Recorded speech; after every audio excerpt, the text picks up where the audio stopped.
Let me begin by saying it's an honor to be invited to participate in this event, which celebrates the 120th anniversary of Nanjing University, and for me to represent my university from India, which was just mentioned, Ashoka University. As someone who works on the pre-modern period, I know that it would be an anachronism to use the word global for the time period that I work on. But from my very brief presentation, at least something that I hope to present is to show that how the ancient world, or ancient worlds for that matter, were much closely connected than what is often recognized. In fact, it comes as a surprise to many non-specialists to realize how closely connected different segments of the ancient world was. And here I'm going to speak a little about the Buddhist world in early medieval South Asia. So there is widespread scholarly consensus that Buddhism went extinct and almost disappeared from South Asia in the early second millennium between 1100 and 1300 CE, leaving discrete pockets of Buddhist practice in remote corners of the subcontinent. Several factors have been posited for the sharp decline, such as the moral degeneration of the Buddhist monastic organizations, the Sangha, animosity of the Brahmins, the category of scholar priests who occupied the foremost position in the fourfold Varna order that structured Hindu society, persecution by Brahminical Hindu kings who withdrew royal patronage, Buddhist sectarianism, particularly the consolidation of Tantric Buddhism or Vajrayana in the early medieval period, roughly between 600 to 1200 CE, a breakdown of the mutually dependent Sangha-laity relationship, virulent attacks by Arab and Turkish rulers who were establishing a new political dispensation across northern India at the turn of the 13th century, the rise of Sufism and Bhakti movements, and some other factors such as these. But what I want to explore today is somewhat different from what were the exact factors which led to the decline of Buddhism, which, I mean, at least something that I would like to say at the outset, is a very complex phenomenon, and while there is yet to be, the jury is still out on what led to the staggered decline of Buddhism from the subcontinent, there is something else that I think would also be an important preamble in order to understand that question. And that is, when historians refer to decline, how does that translate in the realm of patronage? In this brief presentation, I undertake a comparative analysis of the inscriptions from two preeminent sites of Eastern India, Mahabodhi, which survives as ancient Bodh Gaya, and Nalanda, in the modern state of Bihar, to explore the question of the nature of patronage and evaluate the potential of using inscriptions as a historical source to examine the question. What makes Mahabodhi and Nalanda suitable candidates for this exercise is the fact that both the places enjoyed unmatched renown in the Asian Buddhist world and consequently have yielded overlapping, almost continuous inscriptional histories of building and gifting for about 700 years, with Mahabodhi experiencing an independent history of another 600 years or so, having established itself as a sacred center much earlier than Nalanda.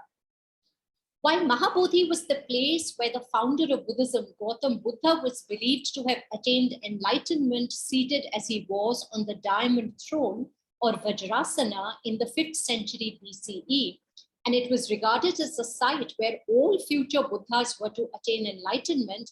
Nalanda was the location of a mega monastery, Mahavihar, and that too the oldest Mahavihar in Eastern India. Before going on to discuss the patterns of patronage, let me begin with a short history of the built histories at these two sites. The earliest locus of worship at Mahabodhi was an open-air, two-storied, railing enclosed tree shrine housing the Vajrasan, which appears to have been built by the paradigmatic patron of Buddhism in South Asia, the 3rd century BCE Emperor Ashok, belonging to Maurya dynasty. I might also like to add, it's a coincidence that Ashoka University is named after the 3rd century BCE emperor. But okay, let's move on. From the nucleus of a tree shrine, Mahabodhi grew into a large temple complex that was dominated by a towering structural temple, the temple of Vajrasan, that was built within the period between the 4th and the 6th century CE, and which needed to be periodically repaired or renovated, a practice which was well underway before the end of the 11th century. Although there is no firm evidence for the foundation of the monastic establishment at Nalanda, circumstantial evidence suggests that it was already in existence by the 5th century, and definitely by the 9th century, monks affiliated to this institution came to identify themselves as belonging to a Mahavihar. It is difficult to speculate on what distinguished a Mahavihar from a simple vihara, that is, a monastery, but its sprawling size, composite character defined by constructions of temples referred to as Gandhakutis and inscriptions, built by different agents at different points in time and named after individual patrons, and perhaps even the pedigree of its monastic organization, the Sangha, might have been determining factors. Since Nalanda, unlike modern Bodh Gaya, has been subjected to extensive archaeological excavations since the late 19th century, its extant temples and monasteries do indicate that it was at one point a gigantic establishment.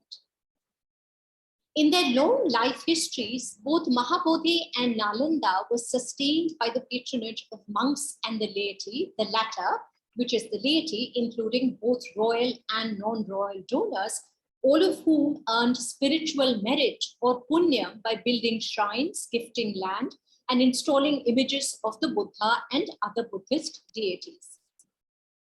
While inscriptions from Nalanda suggest a steady involvement of local patronage for a large part of its institutional history, as well as a strong network of villages and subsidiary monasteries around it, records of worship and donation at Mahabodhi establish a rather tenuous link with its immediate vicinity, instead providing for a wider ambit for its patrons, even stretching beyond the subcontinent.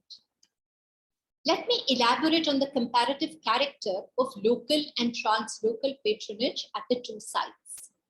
It is interesting how Mahabodhi's connections with the local is registered at the beginning and end of its extant epigraphic corpus. About a century after the building of the tree shrine, remember the tree shrine most likely was built by Emperor Ashoka around the 3rd century, sometime in the 3rd century BCE. So in the 2nd or the 1st century BCE, Kurangi and Nagadevi, the two queens of the Mitra kings of South Bihar, Magadha, where Mahabodhi was located, the two kings being Indragni Mitra and Brahma Mitra respectively, their wives financed chunks of the granite railing which was erected around the shrine, demarcating the circumambulatory path for devotees. About 1500 years later, between them, two successive kings of the local ruling dynasty of Pithipatis, Buddhasena and Jayasen, gifted a village to a Sri Lankan monk for his residence and made arrangements regarding a portion of the cultivated rent-free land of the Mahabodhi Foundation with a settlement of Sri Lankan monks who were evidently custodians of the monastic establishment. It is interesting to note that the dynastic name Pitipati provides clinching evidence of the dynasty's self-identification as masters of Mahabodhi, Piti referring to the Vajrasan or the seat on which the Buddha is believed to have sat in meditation. The involvement of Sri Lankan monks in management at Mahabodhi should not come as a surprise to the audience, since the Buddhist site had a long linkage with the island country, going back again as early as the 2nd or the 1st century BCE, when along with the royal women I mentioned a few minutes ago, a layman from Sri Lanka also contributed to the erection of a railing pillar around the Vajrasan shrine. What were the historical circumstances that led to the association of Sri Lankan monks in the management at Mahabodhi cannot be reconstructed. But going by the account of the 7th century Chinese pilgrim monk Xuanzang, already by then there was a monastery for Sri Lankan monks at Mahabodhi, which had been built by a king of the country. Between the 5th and the 6th on the one hand and the 13th century on the other, Sri Lankans left behind a strong inscriptional imprint of their donative and managerial practices that included, for instance, the building of a temple right next to the towering structural Vajrasan temple by a Sri Lankan monk of royal lineage in the 7th century, and fulfilling the responsibility of making daily food offerings or naivedya at a newly established monastery or vihara in the 13th century. Between the 11th and the 13th centuries, Mahabodhi witnessed the highest pilgrim traffic from Buddhist Asia. And this is really exciting for all of us. This was the period when the ruinous Mahabodhi temple was repaired at least twice by Royal Burmese missions. A Chinese priest in 1033 erected a stupa in memory of a deceased Song monarch Taizong at the exact spot where the Buddha was believed to have attained enlightenment, and 6 Tibetan laymen came all the way to Mahabodhi to possibly avert the impact of an unfavorable positioning of the stars. A tangential point, it might be particularly interesting to the Chinese audience that Mahabodhi is the only place in the Indian subcontinent which has yielded as many as 5 Chinese inscriptions belonging to the period roughly between the end of the 10th century and the 11th century. So that's a very special resource for studying the inscriptional histories of Bodh Gaya. Now, coming back to the 13th century, it is between the closing decade of the 13th century and the 3rd decade of the 14th century, the scholars have situated the last group of pilgrim or donative inscriptions from pre-modern Bodh Gaya. Abraded specimens of this group inscribed on black granite slabs still dot the floor of the Mahabodhi temple sanctum and the area fronting its threshold.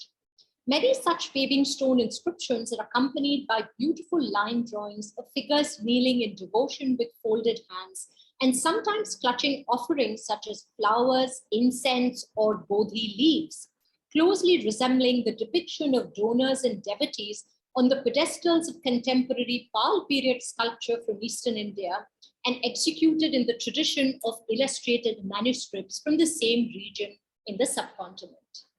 The text of such inscriptions, often referred to as paving stone inscriptions, is usually brief, comprising a label inscription mentioning a proper name or names, supplemented in a very few cases by one or more of the following: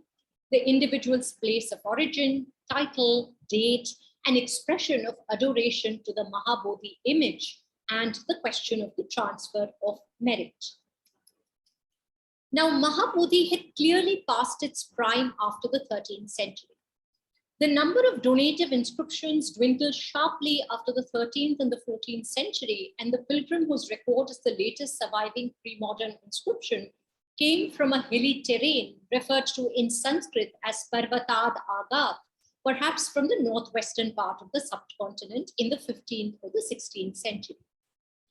Tibetan pilgrims and Royal Burmese missions, both with long-term Mahabodhi associations, were absent from the site between the end of the 13th and the mid-18th centuries.